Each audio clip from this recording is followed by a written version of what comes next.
Hi, this is Greg again. So the next couple of projects are so cool I had to let my hair down.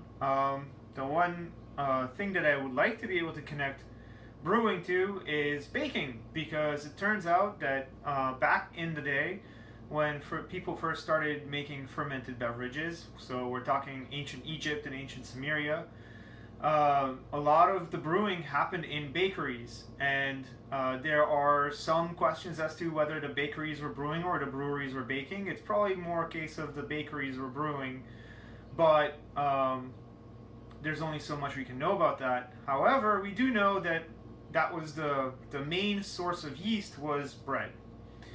And they didn't much know about yeast. In fact, they didn't know that yeast was a thing. They could just observe that certain things happen when you left flour lying around for a while.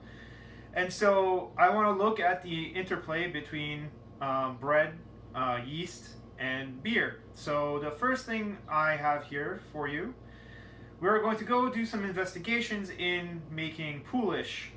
So that is a way to prepare bread where you're going to use a small amount of yeast, or we are going to use a small amount of yeast to partially ferment some flour, and then use that as a starter for the next day's process of actually making the bread itself. This is not exactly a sourdough, this is kind of like sourdough light, so that is another project coming down the line. But here what we're going to look at is looking a little bit at what yeast do in baking, how that relates to fermentation, and how that relates to beer a little bit. And just for extra spice, I'm also going to throw in a little bit of spent grain into this bread mixture. Turns out that the leftovers from the brewing process are not super great for making bread in and of themselves. You've pulled out a lot of the starches, a lot of the things that make flour behave the way that flour does, but there's actually a lot of good protein nutrients that are actually still left over after you do a mash. So what I do after I do a mash is I take all of that spent grain. Actually, you don't usually take all of it because there's usually too much, but I spread them out on a tray, throw it in the oven at a low temperature, usually below the boiling point of water, so just set the oven back over there to warm.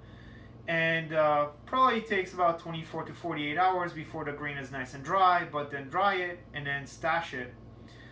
So that grain can then be put into biscuits. Some people make dog treats out of it.